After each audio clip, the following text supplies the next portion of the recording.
Cuando llegó el día de la fiesta de los panes sin levadura, en que debía sacrificarse el cordero de la Pascua, Jesús envió a Pedro y a Juan, diciéndoles: Vayan a hacer los preparativos para que comamos la Pascua.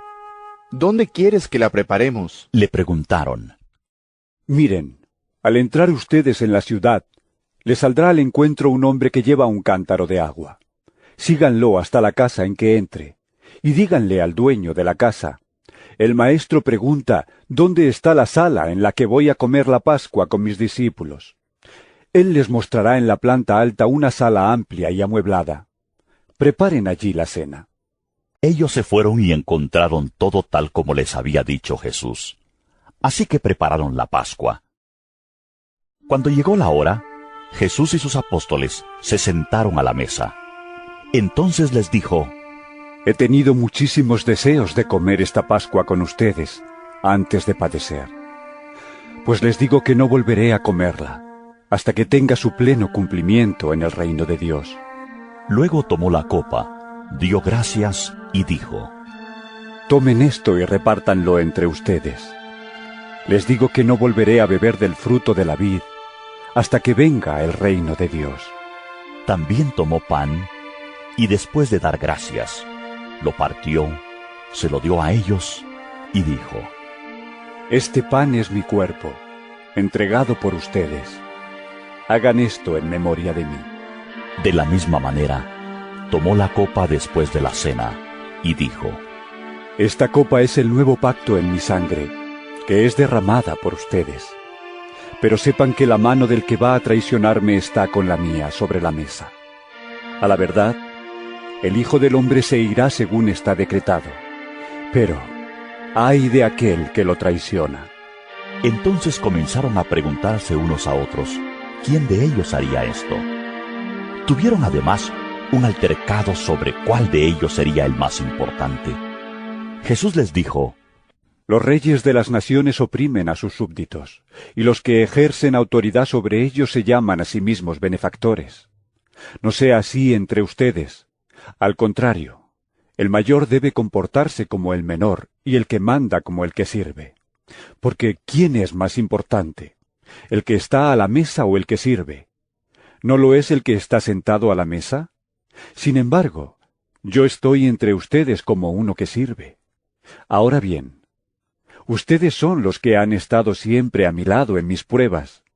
Por eso yo mismo les concedo un reino, así como mi Padre me lo concedió a mí, para que coman y beban a mi mesa en mi reino y se sienten en tronos para juzgar a las 12 tribus de Israel. Simón, Simón, mira que Satanás ha pedido zarandearlos a ustedes como si fueran trigo. Pero yo he orado por ti, para que no falle tu fe. Y tú, cuando te hayas vuelto a mí, fortalece a tus hermanos. Señor, respondió Pedro, estoy dispuesto a ir contigo tanto a la cárcel como a la muerte. Pedro, te digo que hoy mismo antes de que cante el gallo, 3 veces negarás que me conoces. Luego Jesús dijo a todos: Cuando los envié a ustedes sin monedero, ni bolsa, ni sandalias, ¿acaso les faltó algo? Nada, respondieron. Ahora, en cambio, el que tenga un monedero que lo lleve, asimismo el que tenga una bolsa, y el que nada tenga que venda su manto y compre una espada. Porque les digo que tiene que cumplirse en mí aquello que está escrito, y fue contado entre los transgresores. En efecto, lo que se ha escrito de mí se está cumpliendo. Mira, Señor, le señalaron los discípulos. Aquí hay 2 espadas. Basta, les contestó.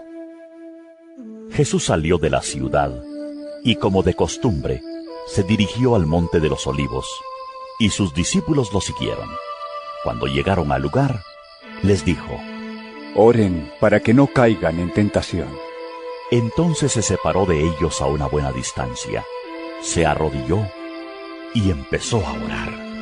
Padre, si quieres, no me hagas beber este trago amargo, pero no se cumpla mi voluntad, sino la tuya. Entonces se le apareció un ángel del cielo para fortalecerlo, pero como estaba angustiado, se puso a orar con más fervor, y su sudor era como gotas de sangre que caían a tierra. Cuando terminó de orar y volvió a los discípulos, los encontró dormidos, agotados por la tristeza. ¿Por qué están durmiendo? Les exhortó. Levántense y oren para que no caigan en tentación. Todavía estaba hablando Jesús cuando se apareció una turba, y al frente iba uno de los 12, el que se llamaba Judas. Este se acercó a Jesús para besarlo, pero Jesús le preguntó: Judas, ¿con un beso traicionas al Hijo del Hombre? Los discípulos que lo rodeaban, al darse cuenta de lo que pasaba, dijeron: Señor, ¿atacamos con la espada? Y uno de ellos hirió al siervo del sumo sacerdote, cortándole la oreja derecha. ¡Déjenlos!, ordenó Jesús. Entonces le tocó la oreja al hombre y lo sanó. Luego dijo a los jefes de los sacerdotes, a los capitanes del templo y a los ancianos que habían venido a prenderlo: ¿Acaso soy un bandido para que vengan contra mí con espadas y palos? Todos los días estaba con ustedes en el templo, y no se atrevieron a ponerme las manos encima. Pero ya ha llegado la hora de ustedes, cuando reinan las tinieblas. Prendieron entonces a Jesús y lo llevaron a la casa del sumo sacerdote. Pedro lo seguía de lejos, pero luego, cuando encendieron una fogata en medio del patio y se sentaron alrededor, Pedro se les unió. Una criada lo vio ahí, sentado a la lumbre, lo miró detenidamente y dijo: Este estaba con él. Pero él lo negó. Muchacha, yo no lo conozco. Poco después, lo vio otro y afirmó: Tú también eres uno de ellos. No, hombre, no lo soy, contestó Pedro. Como una hora más tarde, otro lo acusó. Seguro que este estaba con él. Miren que es Galileo. Hombre, no sé de qué estás hablando, replicó Pedro. En el mismo momento en que dijo eso, cantó el gallo. El Señor se volvió y miró directamente a Pedro. Entonces Pedro se acordó de lo que el Señor le había dicho: Hoy mismo, antes de que el gallo cante, me negarás 3 veces. Y saliendo de ahí, lloró amargamente. Los hombres que vigilaban a Jesús comenzaron a burlarse de él y a golpearlo. Le vendaron los ojos y le increpaban. ¡Adivina quién te pegó! Y le lanzaban muchos otros insultos. Al amanecer, se reunieron los ancianos del pueblo, tanto los jefes de los sacerdotes como los maestros de la ley, e hicieron comparecer a Jesús ante el consejo. Si eres el Cristo, dínoslo. Le exigieron. Jesús les contestó: Si se lo dijera a ustedes, no me lo creerían. Y si les hiciera preguntas, no me contestarían. Pero de ahora en adelante, el Hijo del Hombre estará sentado a la derecha del Dios Todopoderoso. ¿Eres tú entonces el Hijo de Dios? Le preguntaron a una voz. Ustedes mismos lo dicen. ¿Para qué necesitamos más testimonios? Resolvieron. Acabamos de oírlo de sus propios labios. Así que la asamblea en pleno se levantó y lo llevaron a Pilato, y comenzaron la acusación con estas palabras: Hemos descubierto a este hombre agitando nuestra nación. Se opone al pago de impuestos al emperador y afirma que él es el Cristo, un rey. Así que Pilato le preguntó a Jesús: ¿Eres tú el rey de los judíos? Tú mismo lo dices, respondió. Entonces Pilato declaró a los jefes de los sacerdotes y a la multitud: No encuentro que este hombre sea culpable de nada. Pero ellos insistían. Con sus enseñanzas agita al pueblo por toda Judea. Comenzó en Galilea y ha llegado hasta aquí. Al oír esto, Pilato preguntó si el hombre era Galileo. Cuando se enteró de que pertenecía a la jurisdicción de Herodes, se lo mandó a él, ya que en aquellos días también Herodes estaba en Jerusalén. Al ver a Jesús, Herodes se puso muy contento. Hacía tiempo que quería verlo por lo que oía acerca de él, y esperaba presenciar algún milagro que hiciera Jesús. Lo acosó con muchas preguntas, pero Jesús no le contestaba nada. Ahí estaban también los jefes de los sacerdotes y los maestros de la ley, acusándolo con vehemencia. Entonces Herodes y sus soldados, con desprecio y burlas, le pusieron un manto lujoso y lo mandaron de vuelta a Pilato.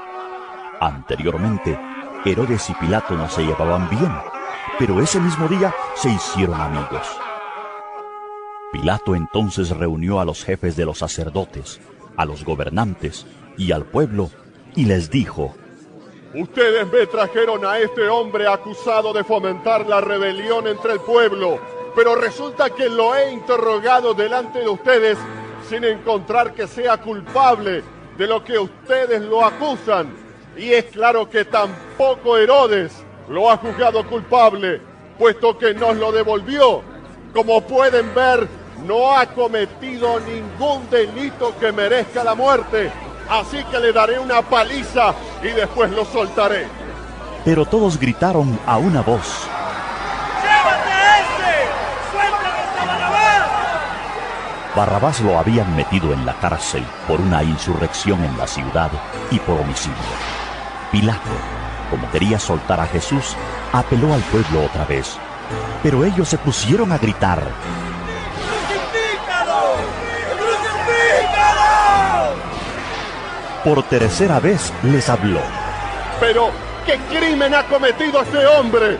No encuentro que él sea culpable de nada que merezca la pena de muerte.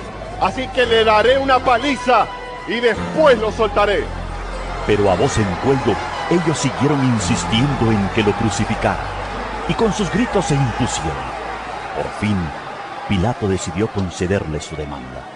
Soltó al hombre que le pedían, el que por insurrección y homicidio había sido echado en la cárcel, y dejó que hicieran con Jesús lo que quisieran. Cuando se lo llevaban, echaron mano de un tal Simón de Cirene, que volvía del campo, y le cargaron la cruz para que la llevara detrás de Jesús. Lo seguía mucha gente del pueblo, incluso mujeres que se golpeaban el pecho, lamentándose por él. Jesús se volvió hacia ellas y les dijo: Hijas de Jerusalén, no lloren por mí, lloren más bien por ustedes y por sus hijos. Miren, va a llegar el tiempo en que se dirá: dichosas las estériles que nunca dieron a luz ni amamantaron. Entonces dirán a las montañas: caigan sobre nosotros, y a las colinas: cúbrannos. Porque si esto se hace cuando el árbol está verde, ¿qué nos sucederá cuando esté seco? También llevaban con él a otros dos, ambos criminales, para ser ejecutados. Cuando llegaron al lugar llamado La Calavera, lo crucificaron ahí, junto con los criminales, uno a su derecha y otro a su izquierda. Padre, perdónalos, porque no saben lo que hacen. Mientras tanto, echaban suertes para repartirse entre sí la ropa de Jesús. La gente, por su parte, se quedó allí observando, y aún los gobernantes estaban burlándose de él. Salvó a otros. Decían: que se salve a sí mismo. Si es el Cristo de Dios, el escogido. También los soldados se acercaron para burlarse de él. Le ofrecieron vinagre y le dijeron: Si eres el rey de los judíos, sálvate a ti mismo. Resulta que había sobre él un letrero que decía: Este es el rey de los judíos. Uno de los criminales ahí colgados empezó a insultarlo. ¿No eres tú el Cristo? Sálvate a ti mismo y a nosotros. Pero el otro criminal lo reprendió. Ni siquiera temor de Dios tienes, aunque sufres la misma condena. En nuestro caso, el castigo es justo, pues sufrimos lo que merecen nuestros delitos. En cambio, no ha hecho nada malo. Luego dijo: Jesús, acuérdate de mí cuando vengas en tu reino. Te aseguro que hoy estarás conmigo en el paraíso. Le contestó Jesús. Desde el mediodía y hasta la media tarde, toda la tierra quedó sumida en la oscuridad, pues el sol se ocultó y la cortina del santuario del templo se rasgó en dos. Entonces Jesús exclamó con fuerza: Padre, en tus manos encomiendo mi espíritu. Y al decir esto, expiró. El centurión, al ver lo que había sucedido, alabó a Dios y dijo: Verdaderamente este hombre era justo. Entonces los que se habían reunido para presenciar aquel espectáculo, al ver lo ocurrido, se fueron de ahí golpeándose el pecho. Pero todos los conocidos de Jesús, incluso las mujeres que lo habían seguido desde Galilea, se quedaron mirando desde lejos. Había un hombre bueno y justo llamado José, miembro del consejo, que no había estado de acuerdo con la decisión ni con la conducta de ellos. Era natural de un pueblo de Judea llamado Arimatea, y esperaba el reino de Dios. Este se presentó ante Pilato y le pidió el cuerpo de Jesús. Después de bajarlo, lo envolvió en una sábana de lino y lo puso en un sepulcro cavado en la roca, en el que todavía no se había sepultado a nadie. Era el día de preparación para el sábado, que estaba a punto de comenzar. Las mujeres que habían acompañado a Jesús desde Galilea siguieron a José para ver el sepulcro y cómo colocaban el cuerpo. Luego volvieron a casa y prepararon especias aromáticas y perfumes. Entonces descansaron el sábado conforme al mandamiento.